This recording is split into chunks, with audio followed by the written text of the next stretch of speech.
রফা সূত্র খুঁজে বের করতে পারেনি কলেজ কাউন্সিল। শেষ পর্যন্ত স্কটিশ জট কাটল সরকারি হস্তক্ষেপে। সোমবার কলেজের বৈঠকে সিদ্ধান্ত হয়েছে কলেজ খুলবে মঙ্গলবার। তারপর বৈঠকে বসবেন শিক্ষক ও শিক্ষাকর্মীরা।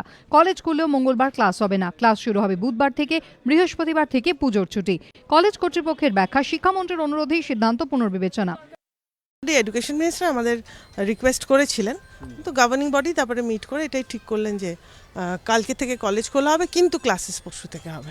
একদিন ক্লাস হবে, তারপর ছুটি পড়ে যাবে। অভিযোগ, বুধবার প্রশাসনিক বৈঠক চলাকালীন কলেজে ঢুকে পড়ে টিএমসিপির সমর্থক একদল ছাত্র। রেক্টরের পদত্যাগের দাবিতে চলে স্লোগান। অশান্তির জেরে ওই দিন সন্ধ্যাতেই নির্দেশিকা জারি করে বন্ধ করে দেওয়া হয় ক্লাস। শনিবার কলেজ কাউন্সিলের বৈঠকে সিদ্ধান্ত হয় একদল ছাত্রের অভব্য আচরণ, শৃঙ্খলা ভঙ্গের কারণে কলেজের পঠন পাঠনের পরিবেশ নষ্ট হচ্ছে, সংখ্যাগরিষ্ঠ পড়ুয়ার কেরিয়ার ক্ষতিগ্রস্ত হচ্ছে। এসব কোনোভাবেই বরদাস্ত করা হবে না।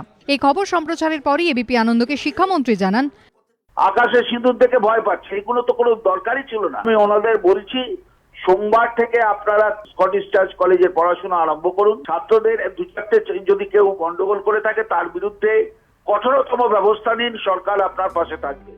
সরকারের এই বার্তা পেয়ে কলেজ খুলতে উদ্যোগী হয় কর্তৃপক্ষ। সোমবার জরুরি বৈঠক ডাকে কলেজ কাউন্সিল।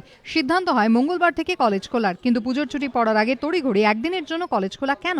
প্রশ্ন শিক্ষা মহলের একাংশে। কৃষ্ণেন্দু অধিকারীর রিপোর্ট, এবিপি আনন্দ, কলকাতা।